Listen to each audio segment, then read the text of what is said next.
Plot bye करना चाहिए, घर बाय करना चाहिए कि अपार्टमेंट बाय करना चाहिए? अगर तो आप इन्वेस्टमेंट करना चाह रहे हैं तो आप प्लॉट की तरफ ना जाएं, आप अपार्टमेंट या शॉप की तरफ जाएं। जो इन्वेस्टमेंट है आज के टाइम में वो हमें बेनिफिशियल या प्रॉफिटेबल जो नज़र आ रही है वो सिर्फ अपार्टमेंट की और शॉप की ही है। अपार्टमेंट किस तरह बाय करना चाहिए? लमसम अमाउंट पे बाय करना चाहिए कि इंस्टॉलमेंट्स पे बाय करना चाहिए? जो अभी तक हमें लमसम पे चीज़ें मिल रही हैं, या तो उनमें एमिनिटीज़ और फैसिलिटीज़ जो हमें चाहिए हैं अपनी डेली बेसिस की ज़रूरियात के लिए, वो या तो मिल नहीं रही, या फिर हैं तो बहुत थोड़ा सा नंबर है, 5 6 7 10 12 करके। लेकिन जो अब बिल्डिंग्स बन रही हैं इस वक्त लाहौर के अंदर डिफरेंट एरियाज़ के अंदर, वो एक लार्जर एमिनिटीज़ की रेंज रखते हैं जो आपको कई मंथली एक्सपेंसेस में सपोर्ट कर रहे होते हैं कि जी मुझे बाहर जाके पैसे नहीं लगाने पड़ेंगे, मुझे विद इन द बिल्डिंग ये सारी चीज़ें मिल जाएंगी। तो ज़्यादा जो बेहतर ऑप्शन रह गया है आज के टाइम में, वो अब अगर अपार्टमेंट बाई करें तो ऑन लमसम बाई करें। प्लॉट के बारे में भी आप हमें बताएं कि वो किस तरह जो है लोगों को किस तरह परचेज़ करना चाहिए, लमसम अमाउंट पे या इंस्टॉलमेंट पे? और जो लोग होल्ड कर लेते हैं प्लॉट को कि हम इसको थोड़ी देर होल्ड करके 6 मंथ्स 1 ईयर उसको सेल कर देते हैं, इसके बारे में आपका क्या कहना है? मैंने एक प्लॉट बाई किया, एक अमाउंट लगा दी, एक टाइम फ्रेम के अंदर मुझे उसमें प्रॉफिट मिलना है। ठीक है, पास में ज़्यादा मिलता था, आज प्रॉफिट या तो कम है या ना होने के बराबर है, और कुछ जगहों पे नुकसान भी देखे जा रहे हैं। जितने टाइम भी मैं उसको होल्ड कर लूँ, 5 साल 10 साल 15 साल 20 साल, वो प्राइस को अप कर रहा है, लेकिन मुझे मंथली बेसिस पे कुछ नहीं आ रहा। जब तक मैं अपने एसेट को सोल्ड नहीं कर दूँगा, अपना एसेट ख़त्म नहीं कर दूँगा, मेरे पास कुछ आएगा नहीं। तो इस लिहाज से देखा जाए तो प्लॉट बेनिफिट देता है, लेकिन सिंगल बेनिफिट देता है, डुअल बेनिफिट्स उसकी कोई भी नहीं। अस्सलाम वालेकुम व्यूवर, दानिश सईद आपकी खिदमत में हाजिर है एक रियल स्टेट पॉडकास्ट लेके, जिसमें आपको और हमारे क्लाइंट्स और हमारे व्यूवर्स को दोनों को बताया जाएगा कि रियल इस्टेट में इन्वेस्टमेंट किस तरह की जाए। हमारी खिदमत में हाजिर है मोहम्मद हनीफ साहब। हनीफ भाई कैसे हैं आप? अस्सलाम वालेकुम, बहुत बहुत शुक्रिया आपने हमें वक्त निकाला हमारे लिए। और चलें, हमारे व्यूवर्स जो हैं, आपकी जो है इतना नॉलेज है उससे उनका फ़ायदा हो जाएगा, ठीक है कि नहीं? 2-4 पैसे जैसे आपने अपने नॉलेज से कमाए हैं वो भी कमा लेंगे। तो पहला क्वेश्चन आपसे ये है कि प्लॉट बाय करना चाहिए, घर बाय करना चाहिए कि अपार्टमेंट बाय करना चाहिए? वालेकुम सलाम दान साहब, मैं बिल्कुल ठीक हूँ और बहुत शुक्रिया कि आपने मुझे बुलाया। अच्छा, आपका जो पहला सवाल है कि हम प्लॉट बाय करें, हाउस बाय करें या अपार्टमेंट बाय करें, इसका आंसर ये है आज के टाइम में, आज की डेट में, अगर तो आप इन्वेस्टमेंट करना चाह रहे हैं तो आप प्लॉट या की तरफ ना जाएं, आप अपार्टमेंट या शॉप की तरफ जाएं। एक तो उसमें 2-4 चीज़ें हैं, कुछ पॉइंट्स हैं जो मैं आपको बताना चाहूँगा, क्योंकि जो इन्वेस्टमेंट है आज के टाइम में वो हमें बेनिफिशियल या प्रॉफिटेबल जो नज़र आ रही है वो सिर्फ अपार्टमेंट की और शॉप की ही है। उसकी वजह सबसे बड़ी यह है कि एक तो हमें यहाँ पे मौका मिल जाता है, हम इंस्टॉलमेंट्स के ऊपर ना कोई कंस्ट्रक्टेड प्रॉपर्टी बाय कर सकते हैं जो फ्यूचर की प्राइस होल्ड नहीं करती, जो आज के टाइम की होल्ड करती है।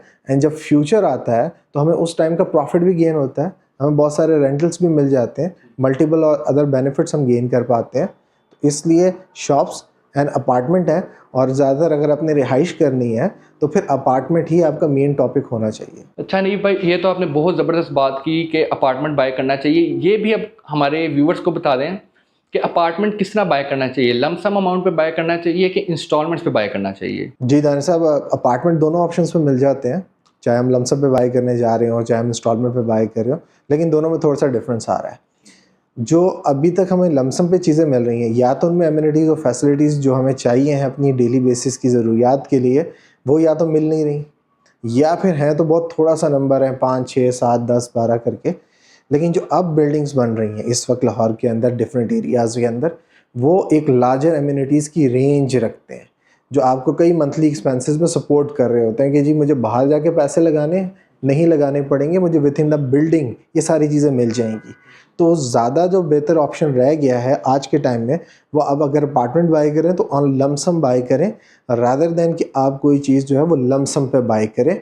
फ्यूचर पॉइंट ऑफ व्यू से, बेनिफिट्स के पॉइंट ऑफ व्यू से, और आपकी जो ओवरऑल एमिनिटीज़ और लाइफस्टाइल का स्ट्रक्चर है वो सब कुछ यही कहता है इंस्टॉलमेंट। अच्छा नहीं भाई, वो तो आपने सारा कैलकुलेशन निकाल दिया है कि जो है प्लॉट और घर से बेहतर इस वक्त जो है अपार्टमेंट्स हैं।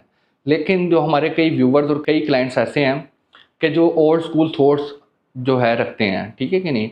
और डजंट मैटर, ये कोई बुरी बात नहीं है, लेकिन फिर उनके लिए आप क्या एडवाइस करते हैं कि घर जो है वो किस तरह बाय करें?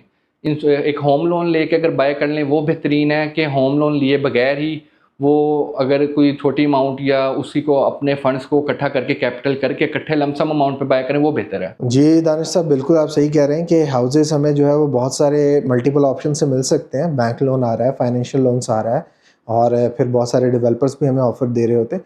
अब इसमें कुछ चीज़ें आ रही हैं। अगर लमसम पे जो है इस वक्त प्राइजेस मिनिमम 120 115 के आसपास कहीं पे मार्केट में सर्कुलेट होती हुई नज़र आती हैं 3 मरला हाउस के लिए with in a boundary of Lahore. तो अगर आपके पास लमसम अमाउंट नहीं पड़ी हुई है तो आप बैंक लोन्स वगैरह डिफरेंट ऑप्शन पे जा सकते हैं, पर उसमें प्रॉब्लम क्या है, वो आपको रेडी टू मूव का ऑप्शन दे देंगे। लेकिन जो चीज़ आपको 1.20 की मिल रही है, अगर वो आप 3 साल पे लेते हैं तो आपको माइट पॉसिबल 1.40 से 1.50 की रेंज में पड़ जाएगी। यानी कि जो चीज़ 1.20 की थी वो 1.40 से 1.50 की होगी। और अगर आप 10 साल के टाइम में चले जाएंगे तो ऑलमोस्ट डबल की प्राइस आपको पे करनी पड़ जाएगी।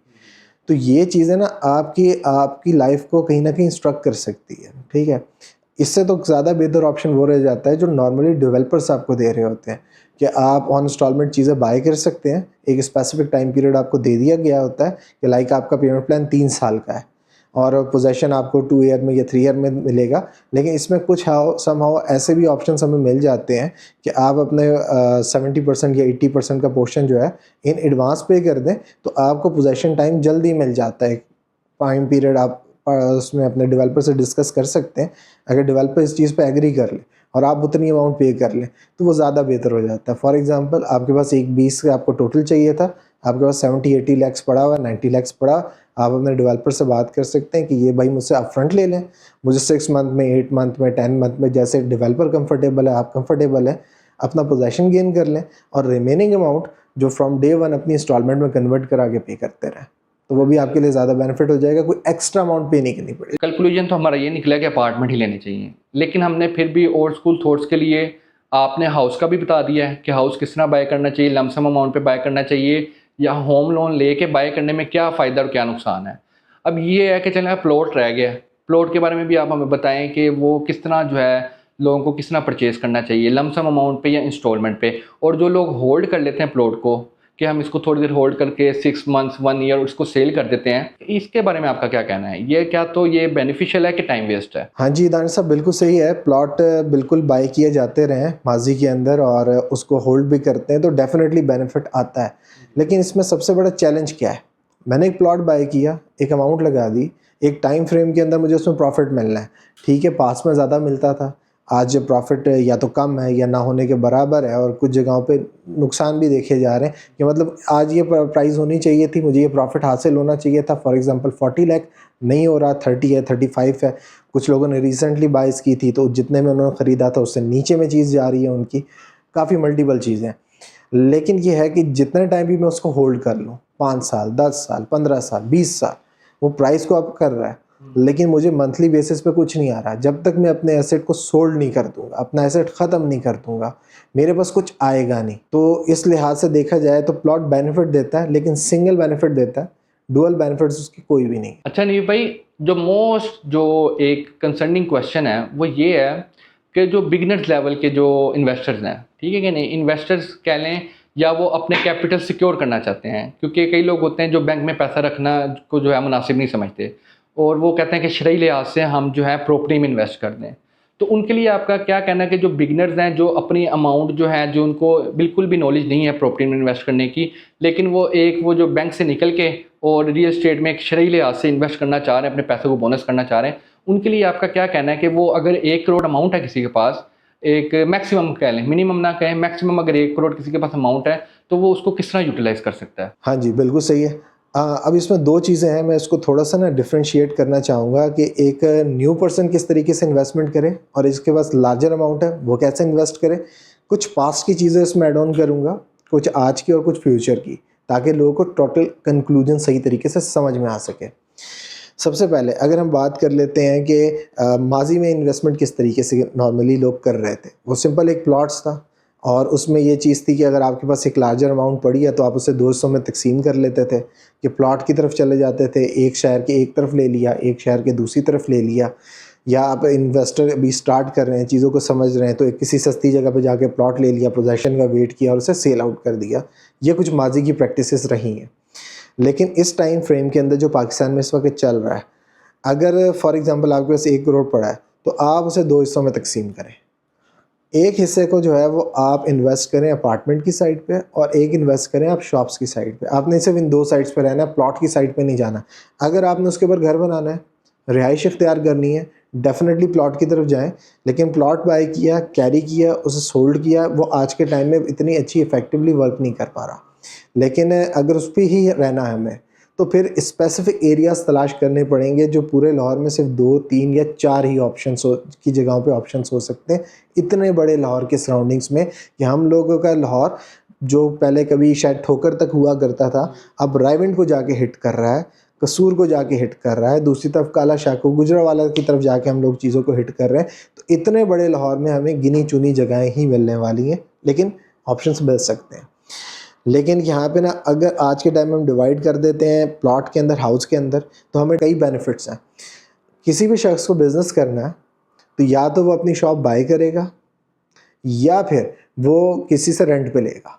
तो डेफिनेटली अगर आपके पास शॉप है तो आपके पास लोग रेंट के लिए ज़रूर आ जाएंगे, क्योंकि एक लार्ज इन्वेस्टमेंट नहीं है, बिज़नेस करना चाहते हैं तो शॉप आपकी रेंट आउट ईजीली होगी और थोड़े थोड़े करके पैसे आपने पे किए होंगे, मुस्तकबिल में प्रॉफिट आ रहा होगा। फॉर एग्जांपल आज आपने 40 लाख रुपए के देने हैं, 3 साल का टाइम पीरियड आपको मिला, तो 3 साल के बाद वो चीज़ कितने की होगी? 1 करोड़ की या उससे प्लस की होगी। माजी में इससे ज़्यादा बड़े जंप्स होते रहे, लेकिन एक आज के अंदाजे में हम इतना तो एक्सपेक्ट कर सकते हैं या 3 साल में हम 1 करोड़ के आसपास तक पहुंच जाएंगे। बेशक रियल एस्टेट और पूरे मुल्क की इकोनॉमिकल कंडीशन एक डिफरेंट वे के अंदर खड़ी हुई है, तो हम इतना एक्सपेक्ट तो कर ही सकते हैं इसके अंदर। और अगर अपार्टमेंट की बात करें तो वो शॉप के मुकाबले में थोड़ा कम प्रॉफिट जनरेट करते हैं, क्योंकि वो उसके मुकाबले में पर स्क्वायर फुट रेट भी कम होता है। शॉप अगर छोटी है, 180 की, हमें प्राइस नज़र आ रहा है कि जी इसका 40 लाख के आसपास कोई प्राइस है, तो उसी हिसाब से उसका पर स्क्वायर फुट रेट ज़्यादा है। और अपार्टमेंट हमें नज़र आ रहा है कि उसकी टोटल अमाउंट ज़्यादा है, लेकिन उसका अंदर से साइज़ भी ज़्यादा है। सो पर स्क्वायर फुट में अपार्टमेंट सस्ता पड़ रहा है। सो उसने उसी हिसाब से प्रॉफिट जनरेट करना है। एंड जिस टाइम भी मेरे दिल करेगा आप उस एसेट को सोल्ड करेंगे, तो जो रेंटल इनकम आपने जिस टाइम तक ले ली सो ले ली, वो आपका प्रॉफिट है। सोल्ड करेंगे तो एक्स्ट्रा प्रॉफिट आप जनरेट करेंगे। ये चीज़ आपकी प्लॉट कभी भी जनरेट करके नहीं देने वाली। लेकिन फिर भी आप उसी ऑप्शन पे जाना चाह रहे हैं, 2 हिस्सों पर डिवाइड करें।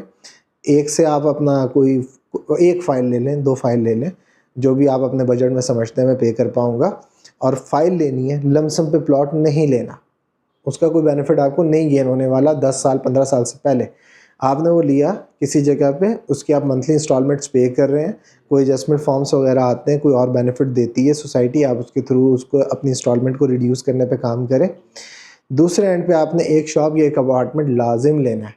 एंड आखिर तक आपको कंक्लूजन मिल जाएगा कि मैंने जो इन्वेस्टमेंट की थी प्लॉट के ऊपर और मैंने जो इन्वेस्टमेंट की थी शॉप्स एंड अपार्टमेंट में, इसमें से मेजर बेनिफिट मुझे शॉप्स एंड अपार्टमेंट में ही मिले हैं। और दोनों का कंपैरिजन आपके पास होगा एक्सपीरियंस के साथ, और दोनों में इस तरीके से चलने से आप डूबेंगे नहीं। नहीं भाई, आपने जो बाकी क्वेश्चन है उनको बहुत प्रोफेशनली आपने हमें समझाया, हमें भी, हमारे व्यूवर्स को भी, और जो हमारे ऑलरेडी क्लाइंट्स हैं उनको भी। अच्छा, एक लास्ट क्वेश्चन है आपसे, जिसमें मैं समझता हूँ सारी ही बातों का निचोड़ निकलेगा कि घर, प्लॉट और अपार्टमेंट, इनमें से रीसेल वैल्यू किसकी है, इसमें एक्सपेंसेस किस पे कम है? क्योंकि आपको पता है कि वो खाली डाउन पेमेंट या एक लमसम अमाउंट देने के बाद खाली ख़त्म नहीं हो जाती बात, उसके बाद मेंटेनेंस चार्जेस हैं, ट्रांसफ़र चार्जेस हैं, और बहुत चार्जेस जो हैं उनके ऊपर पड़ जाते हैं क्लाइंट्स के ऊपर। तो उसमें आप कौन सा कहते हैं कि जो बहुत ही, जिसे कहते हैं बजट फ्रेंडली जो है, वो ऑफ़र कौन सी रहेगी, घर की, प्लॉट की, के अपार्टमेंट की? अच्छा दानिश साहब, इसको इस तरीके से कुछ कंक्लूड करते हैं, इसको सम अप करते हैं, तीनों ऑप्शंस पे बात करते हैं।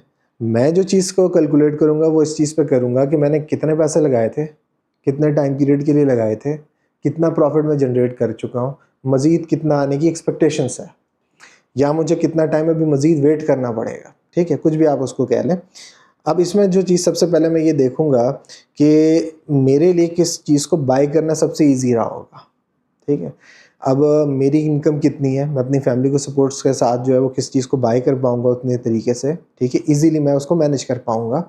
एक चीज़ तो मैं ये है, अगर तो मैं ये 2 चीज़ें मैनेज कर सकता हूँ तो मैं 2 ऑप्शंस पे जाऊँगा, नहीं कर सकता तो मैं एक सिंगल ऑप्शन पे जाऊँगा, वो भी इस तरीके से कि मैं ये सोचूंगा कि कल इससे मुझे रिटर्न बेनिफिट कितने हो रहे हैं, सिंगल रिटर्न है या डबल रिटर्न है। अगर तो सिंगल रिटर्न है ना तो फिर वो मेरे लिए चीज़ काम की नहीं है। अगर डबल रिटर्न है ना तो मेरे लिए डेफिनेटली काम की है, क्योंकि प्लॉट मैंने बाय किया फॉर एग्जांपल 30 लाख का, अब उसको जो भी मुझसे आके बाय करेगा उसने उस पर कंस्ट्रक्शन करनी है, हाउस बनाना है, लास्ट पार्टी तो वही है, मुझसे कोई और इन्वेस्टर लेगा इस बात की तो कोई गारंटी नहीं है। अब जब उसने घर लेके बनाना और शिफ्ट होना है, उसके मार्केट में पब्लिक के पास इतनी अमाउंट है कि वो घर को कंस्ट्रक्ट कर पा रहे हैं। अपार्टमेंट तो उसके मुकाबले में बहुत सस्ते हैं। आप एक घर खरीदने जाते हैं 1,20 करोड़ का मिल रहा है, रेंटल इनकम आपको 40-45 का जनरेट करके दे रहा है, 50 का जनरेट करके दे रहा है। मैं एक स्टूडियो अपार्टमेंट ले लेता हूँ 60 का, 70 का, 65-75 का, वो मुझे रेंटल इनकम वही 40-45-50 के राउंड अबाउट मुझे जनरेट करके दे रहा है। तो जितने पैसों में मैंने एक घर लिया था उतने पैसों में तो मुझे 2 अपार्टमेंट मिल रहे हैं। मेरे ही तो ऑप्शन से एसेट भी इंक्रीज़ कर रहे हैं, प्रॉफिट इंक्रीज़ कर रहा है, रेंटल इनकम इंक्रीज़ कर रही है। सो डुअल ऑप्शंस पे जाना ज़्यादा बेहतर रहेगा जो मुझे ज़्यादा बेनिफिट दे रहे हैं। तो मैं प्लॉट को भी रखूँ, मुझे सिर्फ ज़मीन फ़ायदा दे रही है। मैंने 30 लाख लगाया, कुछ टाइम बाद मैं 40-45 में उसे सोल्ड आउट कर लूँगा 3-1 साल के अंदर। मुझे इतना बड़ा जंप नहीं मिल रहा, ठीक है।